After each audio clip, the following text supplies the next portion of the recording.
Fight or Flight is pretty much just Bullet Train, but at 30,000 feet, and it's an absolute blast. So let's talk about it. But as always, before we get started, if you're new here, my name is Aaron, and I talk all things movies and TV, but really mostly movies. So if you're into that sort of thing, go ahead and hit that subscribe button for me. It would be greatly appreciated. And if you enjoy my videos, hit that like button while you're at it as well. And also, if you've already seen this movie, go ahead and leave your thoughts on it down below in the comments. But without further ado, let's talk about Fight or Flight. So this movie was directed by James Madigan, and if I'm correct, I think this was his directorial debut. And in this film, we follow a mercenary who is played by Josh Hartnett, and he gets on a plane to track down a high-value target. But once he finds out that this plane is filled of assassins to kill both him and that high-value target, they both must work together to survive this 8-hour flight. Jumping right into the good, and the first thing I have here is definitely the action. Now, the action was highly advertised in this movie, and it was the main reason I was interested in seeing this thing. And then I found out that the producers behind John Wick also did this movie, so I was like, John Wick has some of the best action of all time, so I'm gonna give this movie a shot. And let me tell you, this action is absolutely bonkers, ridiculous, and over the top in all the right ways. It's cartoonishly bloody, gory, and once we get to that third act, it just goes off the walls. I mean, there was a moment where Josh Hartnett chucked a chainsaw across the plane to kill someone, and it was the most ridiculously awesome thing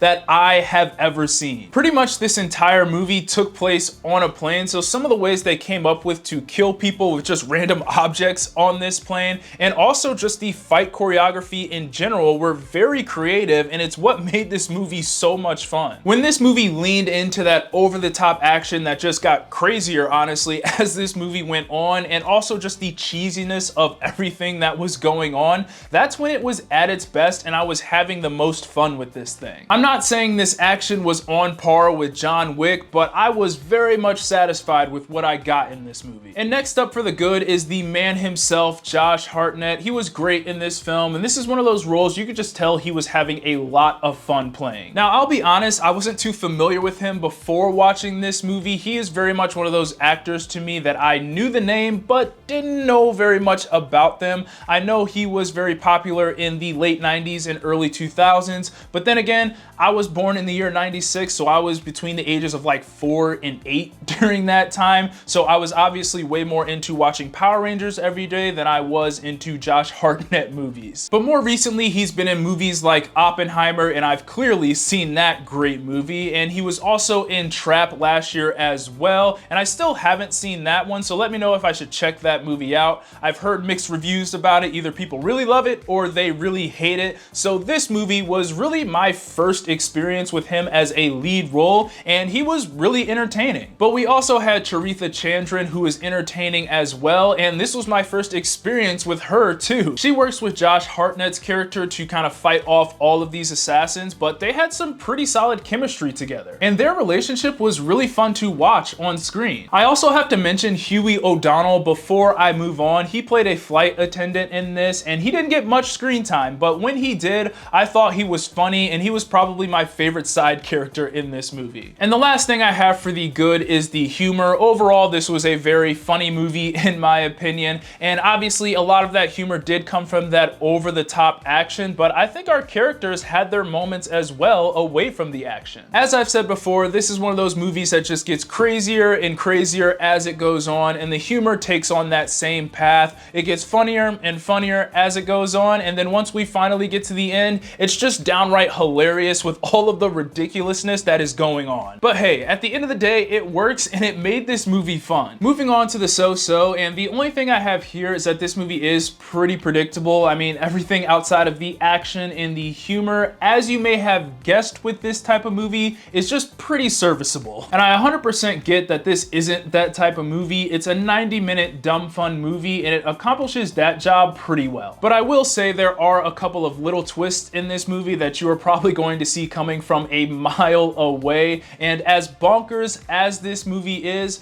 as that story kind of starts to reveal itself, it's pretty easy to guess where this thing is going to go and how it's going to end for each character. And finally, getting into the bad, and the only thing I have here is just the plot in general. As you may have guessed, this plot was pretty empty and didn't have much substance, but again, you come to expect that with a movie like this. Once we figure out why all of the assassins are really on the plane and then some of the motives behind some of our characters, it turns into a pretty generic plot. Plus there's this subplot of things happening off the plane on the ground that I could just care less about. We would cut back and forth between that and what was happening on the plane, and I'll be honest, everything that was happening on the ground was pretty boring and did feel like it stopped this movie's momentum at certain points, because all you wanted to do was get back to what was happening on the plane, because that's where the fun things were happening and that's where the more interesting characters were. Nothing against the actors who played those characters who were on the ground. I think they did a fine job. They just weren't given too much to work with in this thing.